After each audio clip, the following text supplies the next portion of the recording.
Olha, estado de defesa e estado de sítio são dois termos que a gente ouve bastante, né? Mas que, na prática, geram uma confusão danada. São ferramentas super poderosas da nossa Constituição. Então, bora lá entender direitinho o que cada uma significa, quando podem ser usadas e, o mais importante, como isso pode impactar a vida de todo mundo. Vamos começar com uma pergunta que é a base de tudo, né?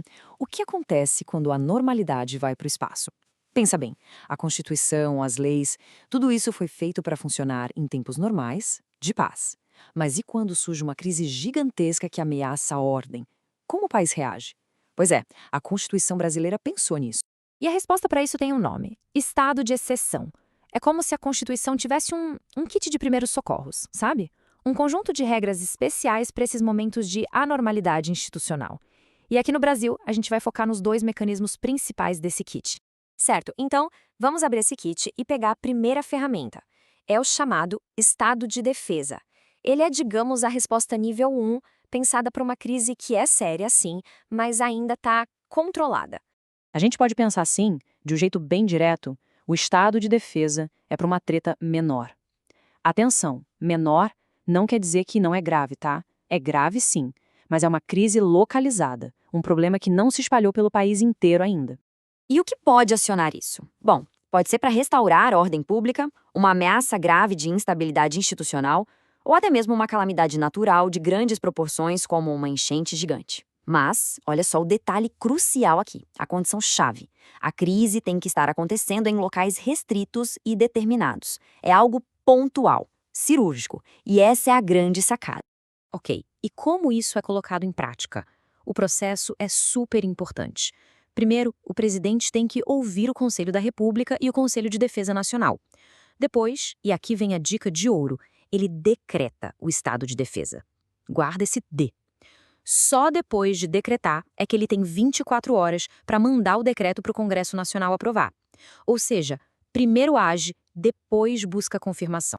E por quanto tempo isso pode durar? O prazo inicial é bem definido, no máximo 30 dias. A ideia é essa mesma, ser uma medida rápida, de emergência, com data para começar e para terminar. E dá para prorrogar? Dá, mas só uma única vez por mais 30 dias. Se em 60 dias o problema não for resolvido, bom, aí o sinal é claro de que a crise é mais grave do que parecia. E aí a gente precisa de uma ferramenta mais pesada. E essa ferramenta mais pesada é justamente o estado de sítio. É a resposta nível 2 para quando a situação escala de verdade. Se o estado de defesa era para treta menor, o estado de sítio é para treta maior. Aqui, a gente está falando de um problema que tomou uma proporção nacional ou que já nasceu sendo extremamente grave. E os gatilhos aqui são de outro nível, bem mais sérios. Por exemplo, uma comoção grave que se espalhou pelo país, a constatação de que o estado de defesa não deu conta do recado, uma declaração de guerra ou até uma resposta a uma agressão armada estrangeira. Percebe a diferença de escala? Agora, presta atenção na ativação, porque aqui a lógica se inverte completamente. O presidente ouve os conselhos, sim, mas antes de qualquer coisa, ele precisa solicitar autorização prévia ao Congresso. Lembra do D, de decretar na defesa? Aqui é S, de solicitar no sítio. O Congresso precisa votar e autorizar primeiro. Só depois dessa luz verde é que o presidente pode, enfim, decretar o estado de sítio. O controle aqui é muito mais rigoroso. A duração dele também mostra a gravidade da situação. Se for por uma crise interna, tipo uma comoção nacional, ele dura até 30 dias, mas pode ser renovado várias vezes de 30 em 30 dias, enquanto for necessário. Agora, se for por causa de uma guerra, aí não tem prazo. Ele dura enquanto a guerra durar. Ok, a gente já entendeu o que são, quando se aplicam, como são ativados. Mas agora vem a pergunta que talvez seja a mais importante de todas. Na prática, o que muda na vida das pessoas? Quais direitos podem ser restringidos? E antes de entrar na lista, tem uma diferença fundamental para entender. Uma coisa é um direito ser restringido. Outra, bem diferente, é ele ser suspenso. Restringir significa que ele continua existindo, mas com limites. Agora, suspender significa que temporariamente aquele direito deixa de valer. É uma diferença brutal.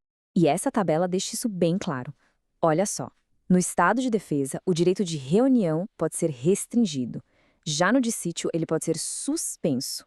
Nas comunicações, a defesa permite quebrar sigilo de correspondência e telefone.